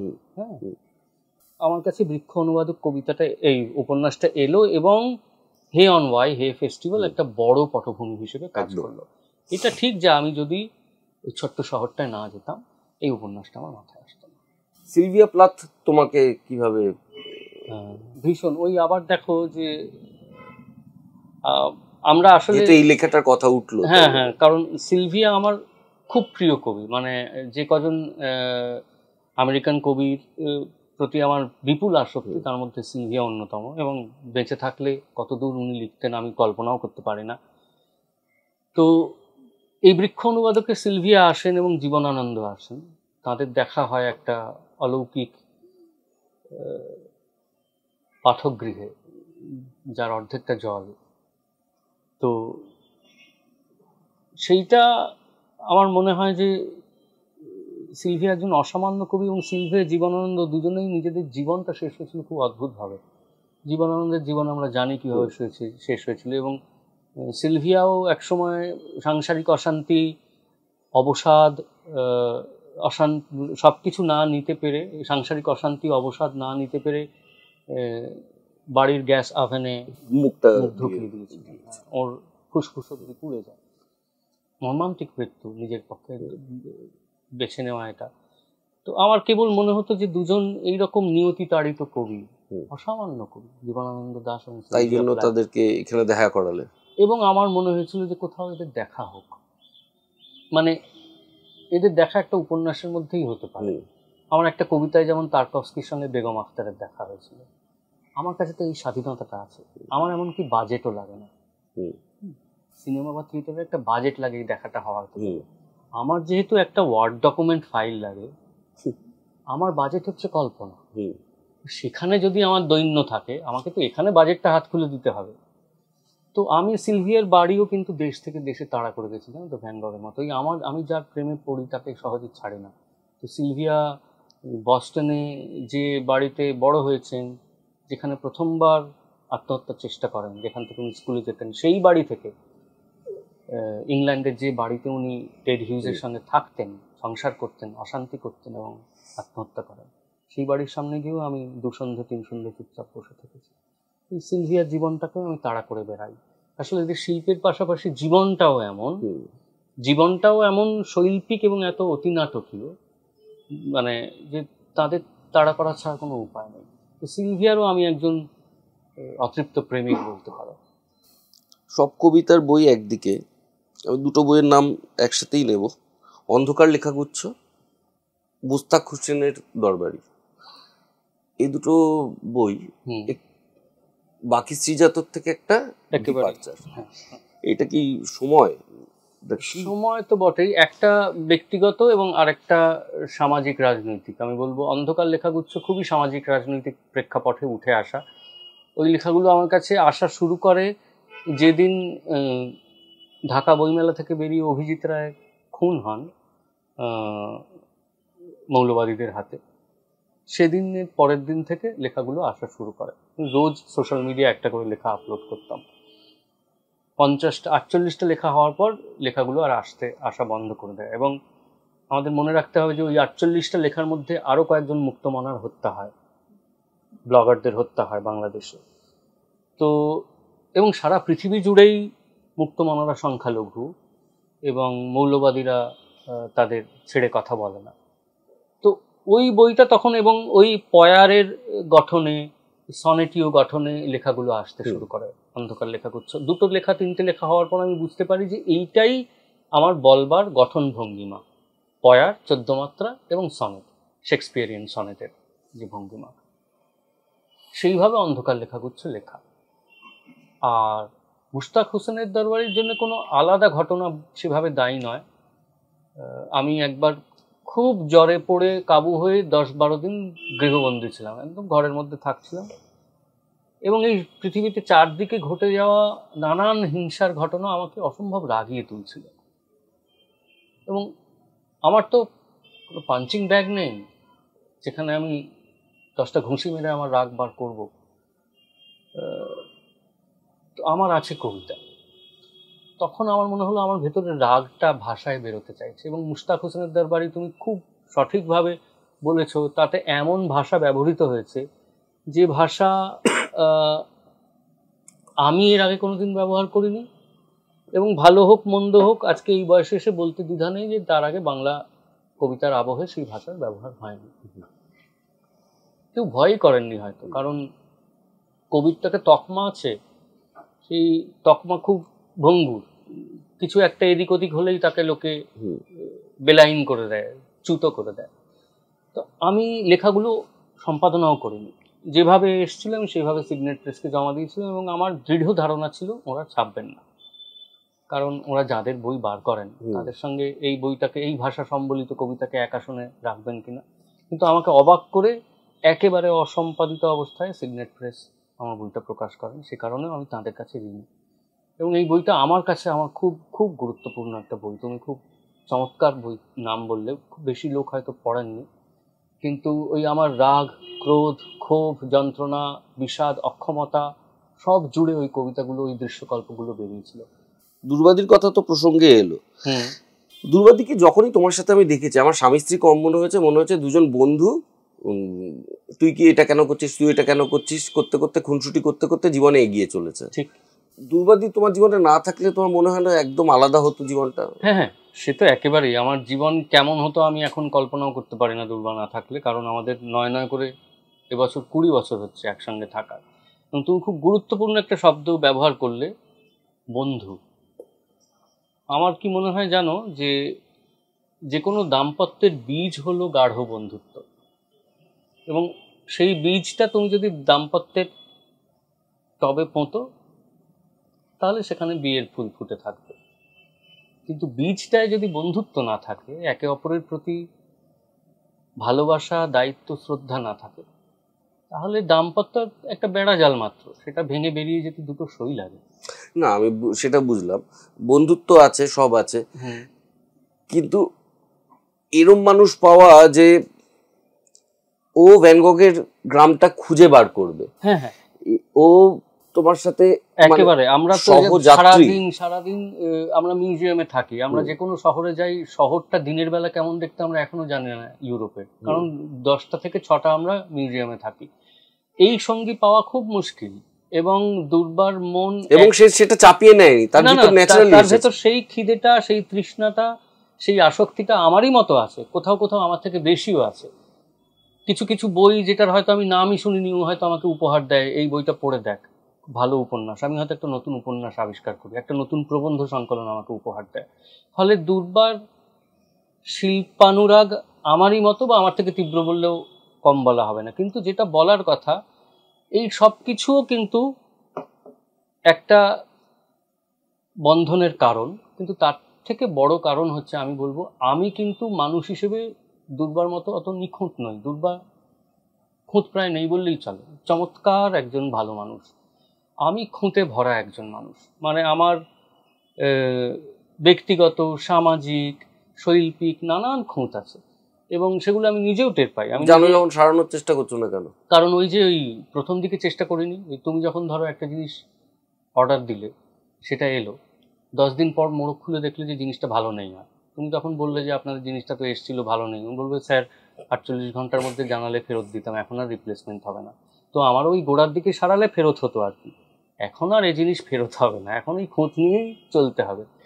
তো দুর্বাকে আমি দেখেছি যে আমার শত অপারগতা, আমার শত খামতি, আমার টয়লেট খুঁজে দেওয়া, তুমি এইসব গোপন জিনিস ভেঙে ফেলছো। কিন্তু আমি বলতে চাইছি, সত্যি বলছি, যে আমার অনেক না পারা, অনেক ত্রুটি, অনেক বিচ্যুতি, অনেক অপারগতা সত্ত্বেও দুর্বাই 20 বছর ধরে একই রকম আমাকে ভালোবেসে, আমাকে আঁকড়ে, আমার সমস্ত কিছুতে পাশে থেকে গেছে। এবং সে থেকে যাওয়া কেবলমাত্র নামমাত্র থেকে যাওয়া নয়, আমার সমস্ত বিপদে, সেটা ব্যক্তিগত হোক, রাজনৈতিক হোক, সামাজিক হোক, সবার আগে ঝাঁপ দিয়েছে এবং আমারও শেষে উঠেছে। তো এই গুণ একজন মানুষের মধ্যে পাওয়া খুব কঠিন। এটা আমার মুক্তকণ্ঠে বলতে কোনো অসুবিধা নেই যে মানুষ হিসেবে দুর্বা আমার চেয়ে অনেক ভালো এবং উন্নত মানের একজন মানুষ। আমার খুব ভাগ্য যে দুর্বা কবিতা ভালোবাসতো এবং আমাকে সেই কবিতার কারণে সহ্য করে নিয়েছে, ভালোবেসে নিয়েছে। আরেকটা জিনিস আমি যেটা বলবো রাহুল, সেটা হচ্ছে দিনের শেষে মতান্তর মনান্তর দুজন মানুষের মধ্যে হবেই, সেটাই স্বাভাবিক। কিন্তু দুজন যেন দুজনের প্রতি শ্রদ্ধাশীল হয়। দুজন সমবয়সী মানুষ যেন একে অপরের কাজকে বা তার জীবনকে তুচ্ছ-তাচ্ছিল্য না করে। এটা কিন্তু খুব জরুরি ভালোবাসার পাশেও। আমি দুর্বা একে অপরকে ভীষণ ভালোবাসি, এটা যেমন সত্যি। আমি দুর্বা একে অপরের খুব ভালো বন্ধু, এটা যেমন সত্যি। আমি দুর্বা একে অপরের 20 বছরের দাম্পত্য পথ দিয়ে চলেছি, এটাও সত্যি। তার মতোই সত্যি আমি এবং দুর্বা একে অপরের কাজের এবং মানবিক জীবনের প্রতি শ্রদ্ধাশীল। যে শ্রদ্ধাটা দিনের শেষে থাকা খুব জরুরি। দুর্বা আজ অবধি কখনো এমন কোনো কথা বলেনি যাতে আমার লেখক সত্তা, কবি সত্তা বা আমার কর্মী সত্তা আঘাত পায়। আমিও চেষ্টা করেছি ওকে এমন কোনো ব্যবহার ওর প্রতি না করার বা কথা না বলার যেখানে ওর যে বোধ, ওর যে সত্তা, সেটা আঘাত পায়। এই শ্রদ্ধাটা আছে বলে, এই বন্ধুত্বটা, ভালোবাসাটা আছে বলে আমরা ড্যাং ড্যাং করতে করতে ছোট্ট ছোট্ট পায়ে ঠিক 20 বছরের চাঁদের পাহাড় দেখতে পাচ্ছি, এখন একটু দূরে আছে, পৌঁছে যাবে। তুমি যখন পেস্ট্রির পার্টিতে যাও, তুমি কি অন্য একটা সিজাতকে নিজের উপর চাপিয়ে নাও? সেটা তো চাপাতেই হয়, সেটা তোমাকেও চাপাতে হয়, আমাকেও চাপাতে হয়, আমাদের সকলকে চাপাতে হয়। কারণ এই পার্টিগুলো না শুরুর দিকে খুব ভালো লাগে, তখন মনে হয় আমাকে ডাকছে, তাহলে আমি গুরুত্বপূর্ণ কেউ, আমার ছবি তুলছে, তাহলে আমি জরুরি কেউ, আমার ছবি পরের দিন ছাপা হচ্ছে নাম সহ, তার মানে আমি ফেলনা একেবারে নই। তারপরে একটা ক্লান্তি আসে, যেতে যেতে যেতে যেতে নিজের ছবি তুলতে তুলতে হাসতে হাসতে একসময় সেই হাসিটা কৃত্রিম হয়ে যায়। সেটা আমরাও বুঝি, যে চিত্রগ্রাহক আমাদের সামনে শ্রেয়াতদা একটা এদিকে বলছেন, তিনিও বোঝেন। সম্ভবত সকালে যারা খবরের কাগজ ছুলে ছবিটা দেখছেন তিনিও বোঝেন। কিন্তু এটা আমাদের পেশার অঙ্গ রাহুল, এটা তোমাকেও যেতে হয়, আমাকেও যেতে হয়। আমরা যারা এই আলোর জগতের সঙ্গে একটু জড়িয়ে, তাদের এটা যেতেই হয়। আমার নিদা ফাজলির একটা শের মনে পড়ছে যে कोई मिला तो हाथ मिलाया, कहीं गए तो बातें की, कोई मिला तो हाथ मिलाया, कहीं गए तो बातें की, घर से बाहर जब भी निकले दिन भर बोझ उठाया। আহ, क्या बात, क्या बात। এটা আমাদের জীবন, আমাদের এই একটু রাংটায় মুড়ে রাখতে হয় নিজেদের এই আলোর সামনে, কিন্তু তার আড়ালে তো তুমিও রাহুল, আমিও শ্রীজাত।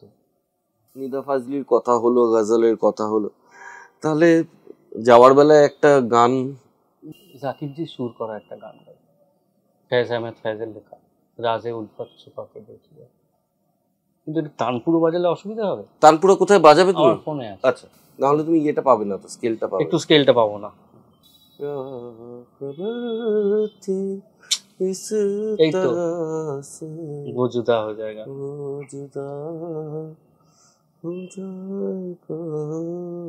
সুদর্শন ফকির। হ্যাঁ, এই যে এই কথাটা এত অসামান্য। নিদা ফাজলির আরেকটা গানের কথা আমার খুব প্রিয়, তানহা তানহা হাম রো লেঙ্গে। এই যে ধরো এইগুলো বলতে ইচ্ছে করে, এই যে ধরো এই যে कोई मिला तो हाथ मिलाया, कहीं गए तो बातें की, घर से बाहर जब भी निकले दिन भर बोझ उठाया है। এইটারও কত বছর আগে শঙ্খ ঘোষ লিখেছেন, ঘরে ফিরে মনে হয় বড় বেশি কথা বলা হলো, চতুরতা ক্লান্ত লাগে খুব। এটা খুব অবাক করে, এক কিন্তু হ্যাঁ, এবং দুজন দুদিকের মানুষ লিখছেন, দু ভাষার মানুষ লিখছেন, দুটো আলাদা জীবনের মানুষ লিখছেন, কিন্তু একই কথা লিখছেন। চালিয়ে দেখি।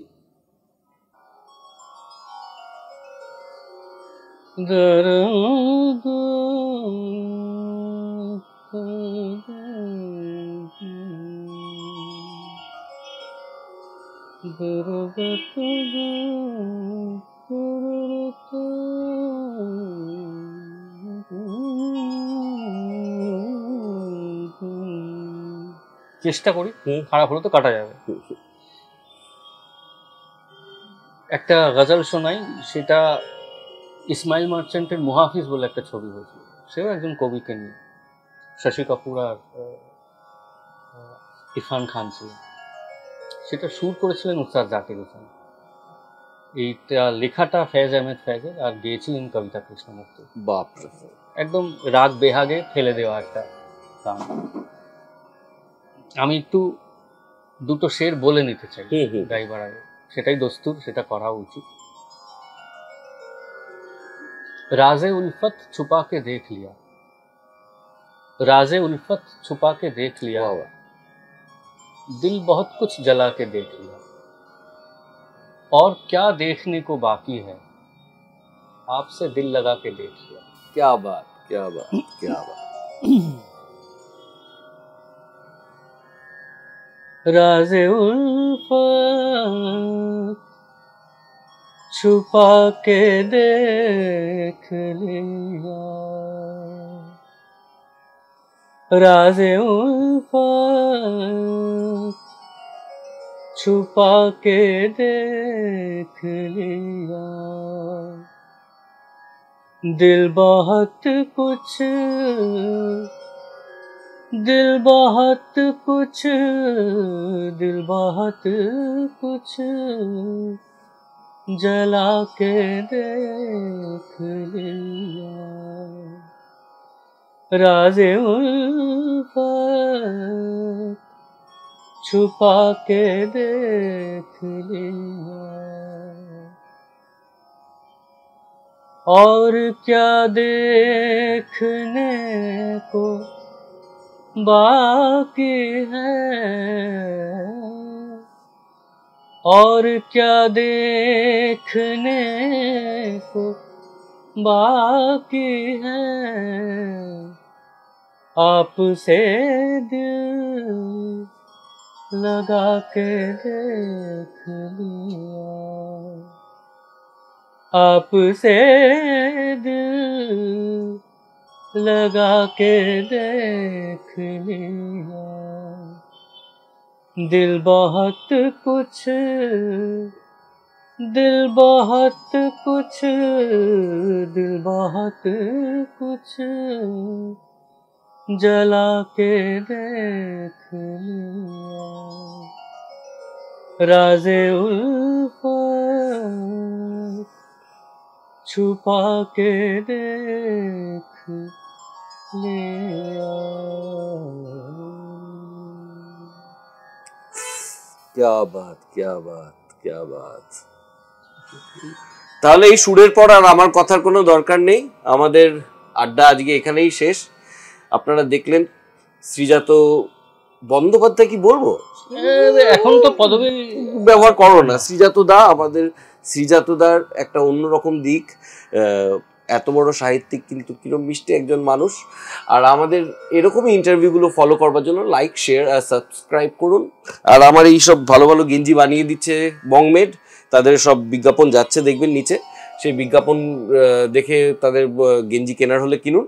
এই তো বলার, আর তেমন কিছু বলার নয়। সহজ কথা দেখতে থাকুন। নমস্কার। আমি একটা কথা বলতে চাই, এই ক্যামেরায় বলবো? হ্যাঁ, বলে দাও। আমার শঙ্খবাবুকে দিয়েই শেষ করতে ইচ্ছে করছে, প্লিজ।